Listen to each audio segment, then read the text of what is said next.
यह मेरी अंतिम चेतावनी है पांडुपुत्रों, और तुम्हारे पास ये अंतिम अवसर है। समर्पण करो, अन्यथा परिणाम के लिए प्रस्तुत रहो।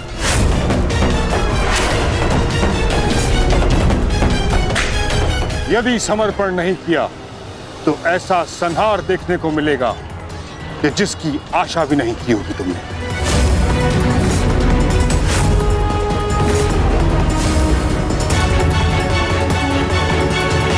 किस बात का समर्पण पितामह? किस बात का समर्पण? आप भली भांति जानते हैं कि इस युद्ध के अलावा हमारे पास और कोई विकल्प नहीं, और यही युद्ध हमें हमारा अधिकार और न्याय दिलाएगा। तो ठीक है, अपने इस निर्णय का परिणाम भुगतने के लिए तत्पर हो जाओ।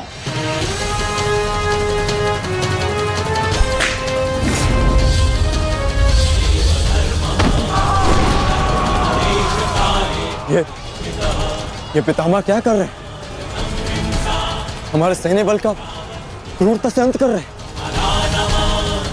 अर्जुन, तुम्हें पितामह को रोकना होगा, क्योंकि हम सभी में केवल और केवल तुम ही इसमें सक्षम हो।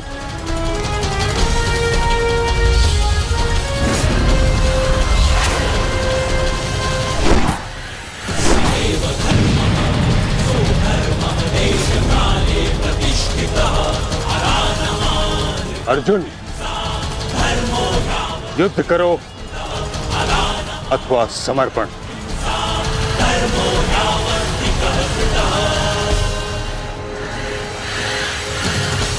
तुम्हारे मौन ने मुझे उत्तर दे दिया।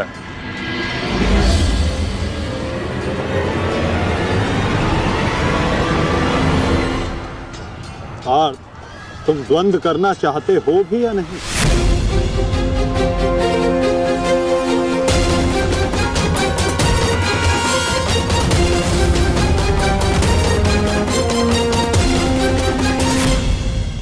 तुम्हारे मौन ने मुझे उत्तर दे दिया।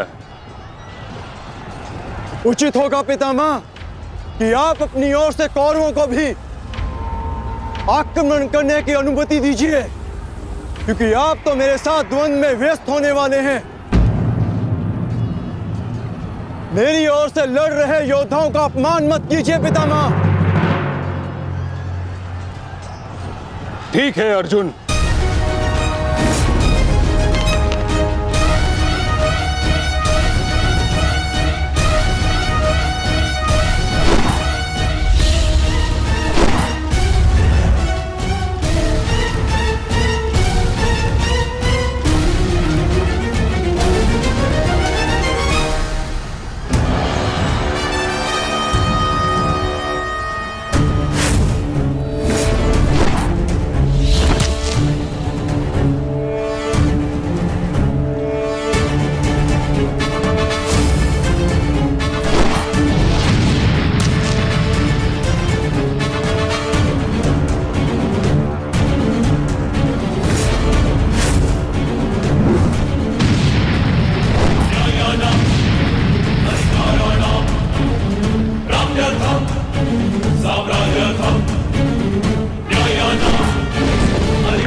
युद्ध का 9वां दिन।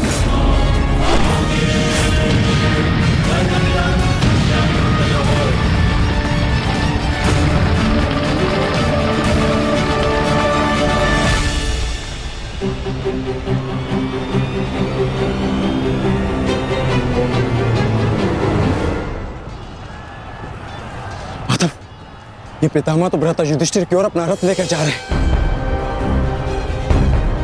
भ्राता युधिष्ठिर संकट में है माधव, हमें शीघ्र कुछ करना होगा।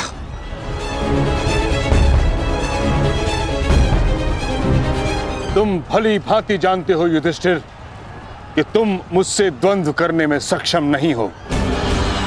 इस कारणवश अपने सैनिकों की आहुति देना बंद करो, समर्पण कर दो।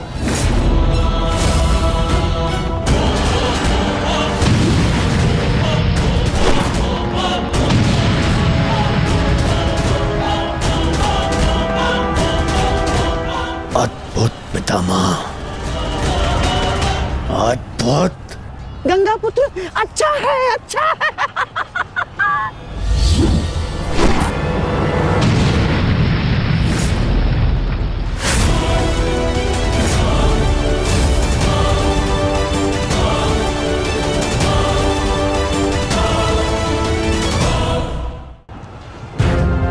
मेरे मार्ग से हट जाओ।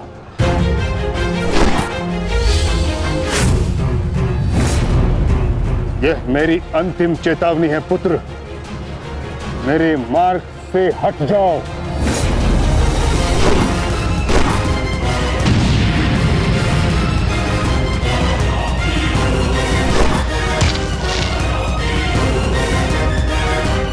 समर्पण करो।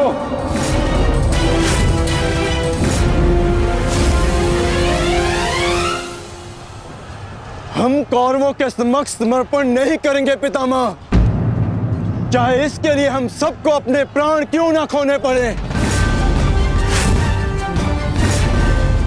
जब तक शरीर में अंतिम श्वास है, जब तक शरीर में रक्त की अंतिम बूंद है, हम समर्पण नहीं करेंगे पितामह, और ना ही हम रुकेंगे।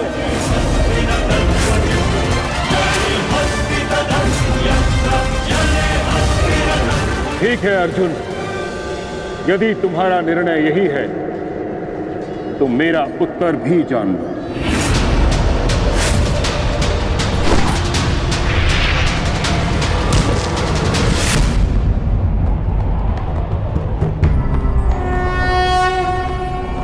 यदा यदा हि धर्मस्य गंगापुत्र, गंगापुत्र, गंगापुत्र।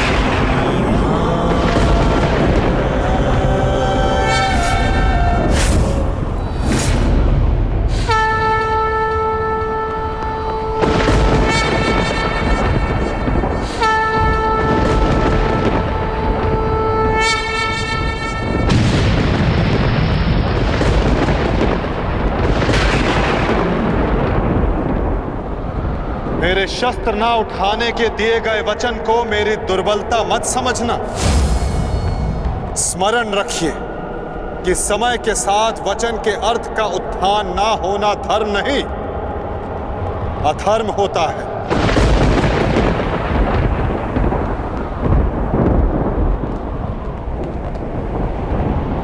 मैं केवल अपने कर्तव्य का पालन कर रहा हूं वासुदेव, और ऐसा करने से मुझे कोई नहीं रोक सकता। कोई भी नहीं।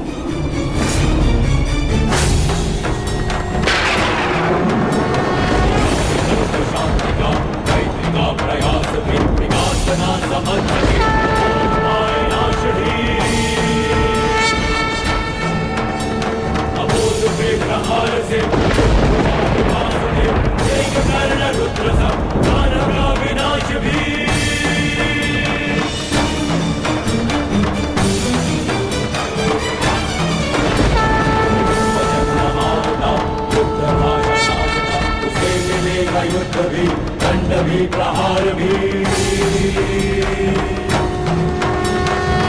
कटेगा पाप का, नाश होगा नीच का, दमन करेंगे वासुदेव उसका अहंकार भी।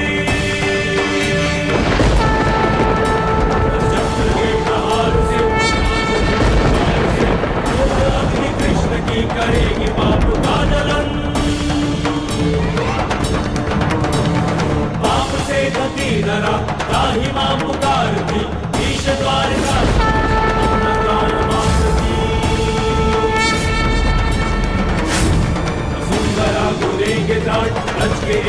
मैं आपका वध कर सकता हूं, और ऐसा करने के लिए मुझे शस्त्र उठाने की आवश्यकता नहीं, केवल ये चक्र ही पर्याप्त है।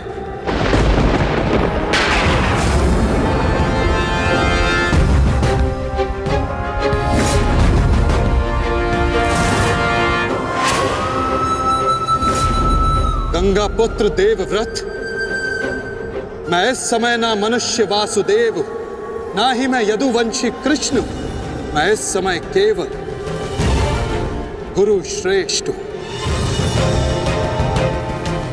मैं ही सत्य हूं, मैं ही ज्ञान और मैं ही न्याय हूं गंगा पुत्र। इस महायुद्ध का आवाहन और इस युद्ध में आपकी उपस्थिति मेरे निर्णय से है गंगा पुत्र। आपका जीवन मेरे निर्णय, मेरी इच्छा से था और अब आपकी मृत्यु मेरे अधीन है।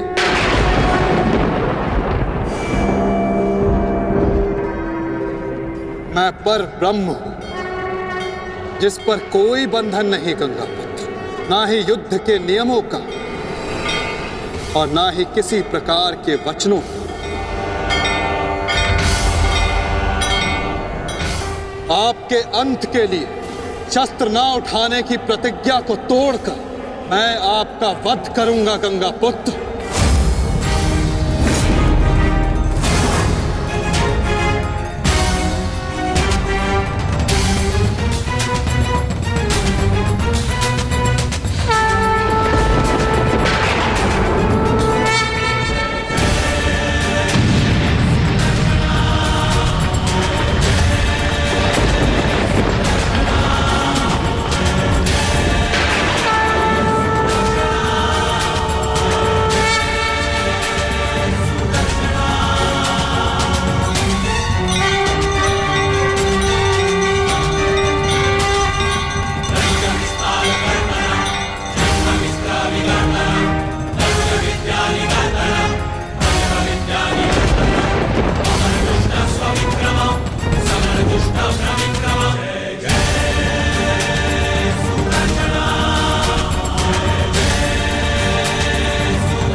धर्म स्थापना के मार्ग पर आगे बढ़िए वासुदेव। अंत कर दीजिए मेरे इस जीवन का।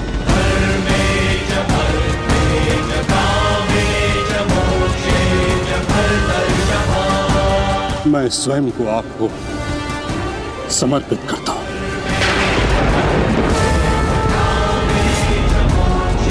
क्योंकि ना तो पांडव मेरे प्राण लेने में सक्षम है और ना ही मैं उन्हें मार पाऊंगा।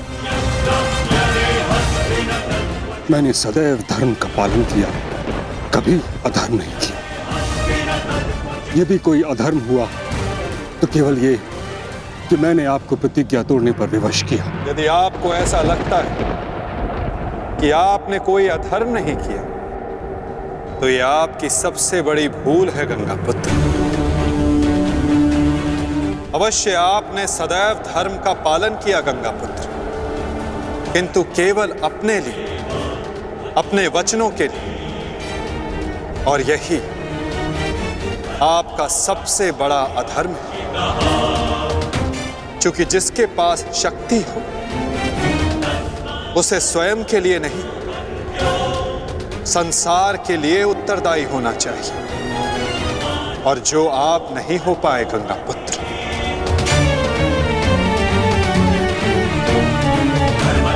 और आपका तथाकथित धर्म ही आपका अज्ञान, आपका सबसे बड़ा शत्रु और अधर्म बन गया। किंतु वासुदेव, मैंने तो सदैव वही किया जो मेरी अंतरात्मा ने कहा। तो क्या इस धर्म युद्ध में अधर्म के पक्ष से लड़ने की अनुमति भी आपको आपकी अंतरात्मा ने दी गंगा पुत्र? भरी सभा में द्यूत में होते छल को देख मौन रहने की अनुमति क्या आपको आपकी अंतरात्मा ने दी थी गंगा पुत्र? कुल वधू का वस्त्र हरण होते समय शस्त्र उठाने के लिए क्या आपको आपकी अंतरात्मा ने रोका था गंगा पुत्र? हस्तिनापुर की सुरक्षा के लिए आपने इतिहास की सबसे भीषण प्रतिज्ञा ली गंगा पुत्र, परंतु आप हस्तिनापुर का अर्थ ही अनुचित समझ बैठे। आपने सिंहासन को हस्तिनापुर समझ लिया, और देखिए उसी भूल का उसी अधर्म का परिणाम है ये महाविनाश गंगापुत्र। आपने हस्तिनापुर के सिंहासन का त्याग नहीं, आपने संसार के प्रति अपने कर्तव्यों का त्याग किया था गंगापुत्र, और यही आपका सबसे बड़ा अधर्म था।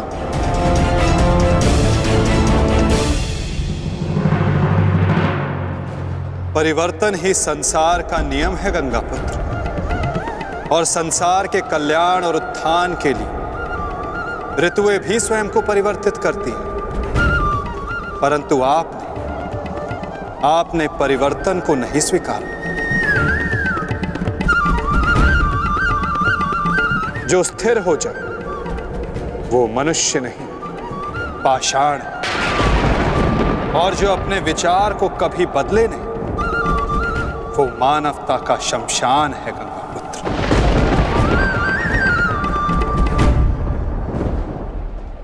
अपने कर्म के प्रति सजग ना रहना सबसे बड़ा अधर्म होता जो आपने किया गंगापुत्र, और यही इस महायुद्ध, इस महाभारत के होने का कारण बना।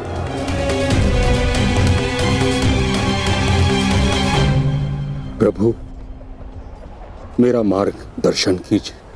आपका कर्तव्य यह है गंगापुत्र कि आप अपने शस्त्र को त्याग कर अपने जीवन का बलिदान देकर इस अधर्म को रोकें।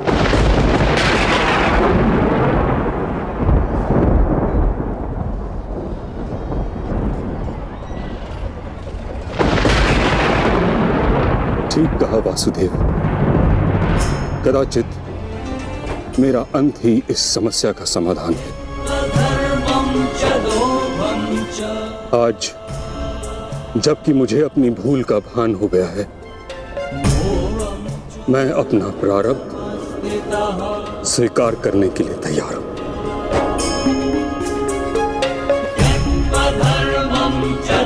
चक्र का संधान कीजिए वासुदेव,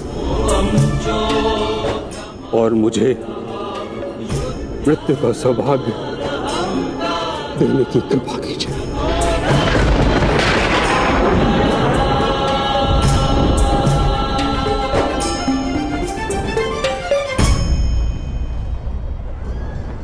ठीक है, यदि आपकी इच्छा ये मृत्यु पाने की है, तो मैं अपनी प्रतिज्ञा को तोड़कर तुम्हें मुक्त करता हूं गंगापुत्र।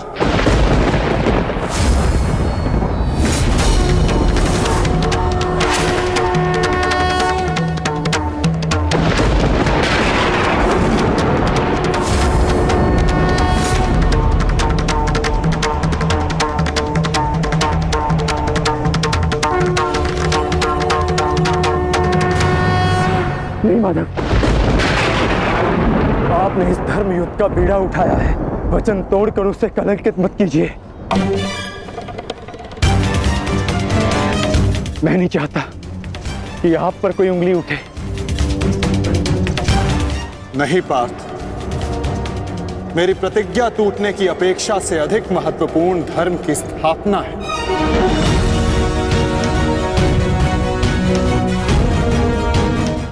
नहीं माता, नहीं। आपने ही भारभ्रीक को वीर गति दी है माधव, ताकि इस युद्ध से जुड़ी प्रतिज्ञाएं, वचन और प्रारब्ध भंग ना हो सके। तो क्या आप स्वयं इसे तोड़ देंगे?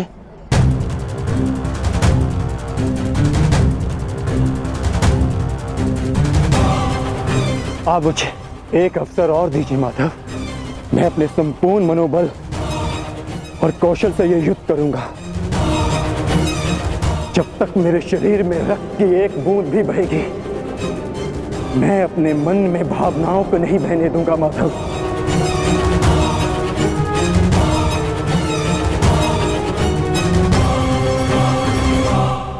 मैं पितामह का अंत करूंगा, अंत करूंगा, अंत करूंगा, अंत करूंगा।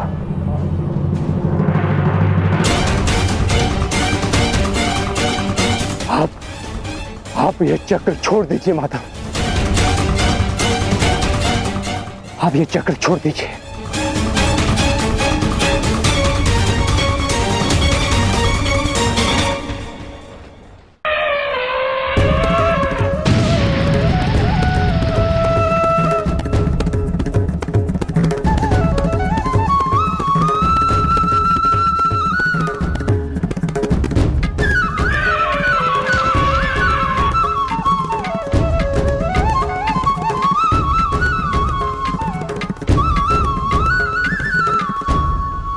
उठो पार्थ।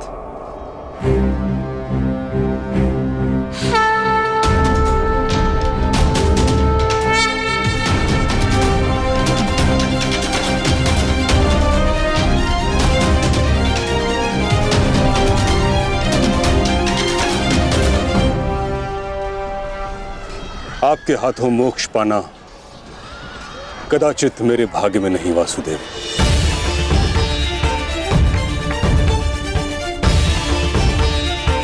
नहीं गंगा पुत्र, आपका वध करना मेरा प्रारब्ध ही नहीं था, अर्जुन का प्रारब्ध है। और मैंने ये चक्र संधान केवल इसलिए किया ताकि मैं अर्जुन को दिखा सकूं कि आपका भी वध करना असंभव नहीं।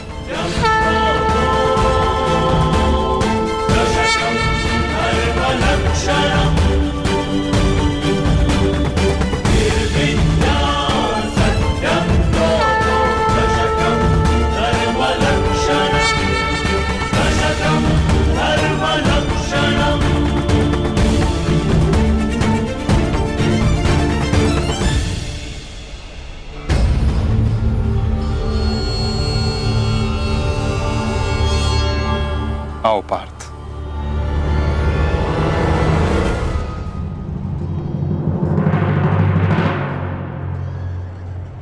पुत्र अर्जुन,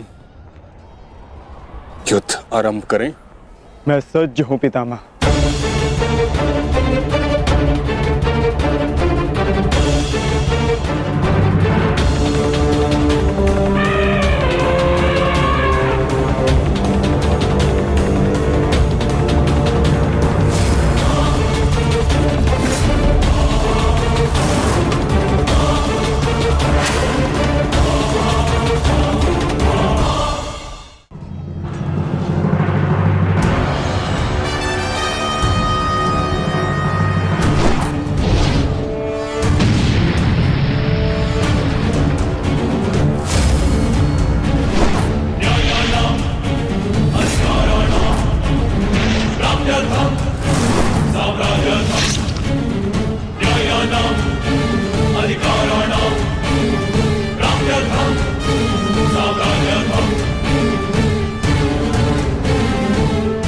अद्भुत पुत्र अर्जुन, कर्म पथ पर तुम्हें भावनाओं से ऊपर उठते हुए देख प्रसन्नता हुई।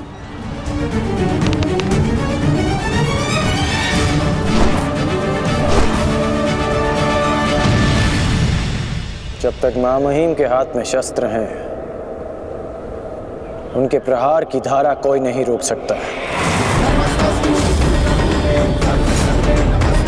और ना ही उन्हें कोई निरस्त्र कर सकता है।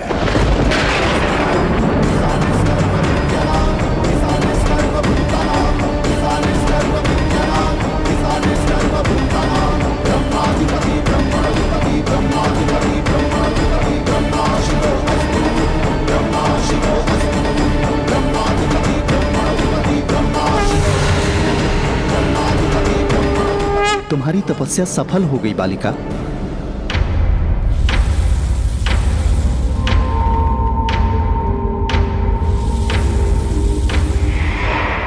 मांगो, क्या मांगना चाहती हो? गंगा पुत्र भीष्म का नाश।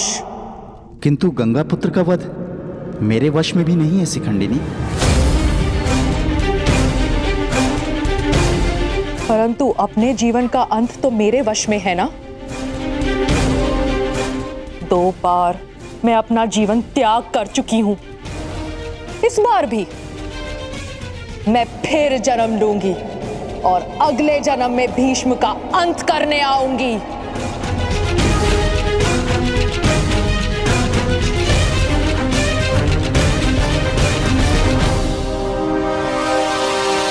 रुको बालिका,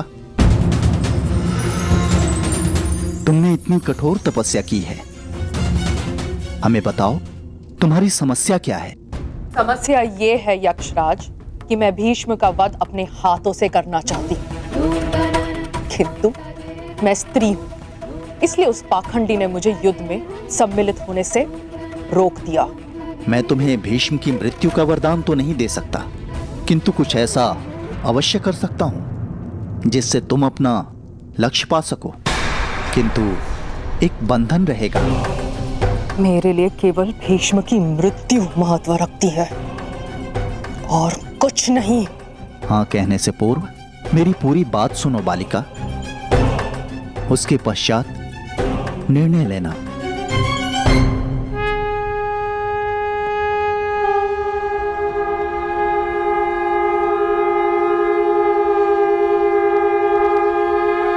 पुत्र अर्जुन, आज तुम कुशलता पूर्वक लड़े, परंतु मेरे वध के लिए यह पर्याप्त नहीं।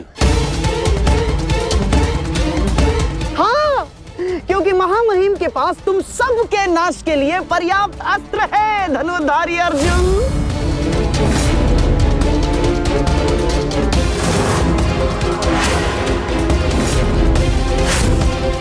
शीघ्र तुम सब इस संसार का त्याग करोगे और आप वासुदेव, आप तो इन सब के मार्गदर्शक है ना, तो बताइए आपके पास महामहिम के कौशल का कोई तोड़ है?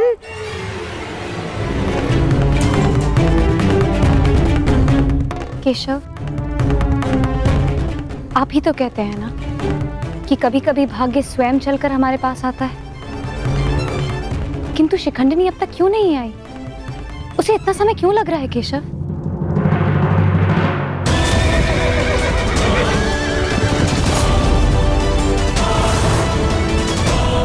हम उन्हीं की प्रतीक्षा कर रहे हैं पांचाली। कि शिखंडिनी अपनी तपस्या में असफल हुई तो पितामह हमारी सेना का अंत कर देंगे और हमारे पास केवल और केवल 2 अक्षणीय सेना शेष है। अरे तो क्या करें? कुछ तो करना ही होगा, अन्यथा हम इस युद्ध में पराजित हो जाएंगे।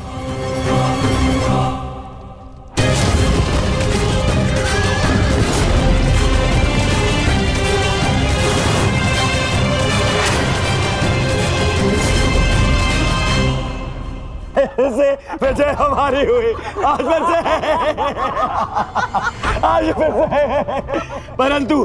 परंतु सबसे अधिक प्रसन्नता मुझे तब होती है जब वो धनुर्धारी अर्जुन के मुख पर मैं भय देखता हूँ।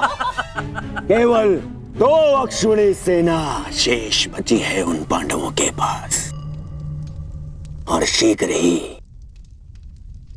वो 2 अक्षुणी सेना भी समाप्त हो जाएगी। अंत हो जाएगा उनकी सेना का और उन पांडवों का। अवश्य अंत होगा, नाश होगा। क्यों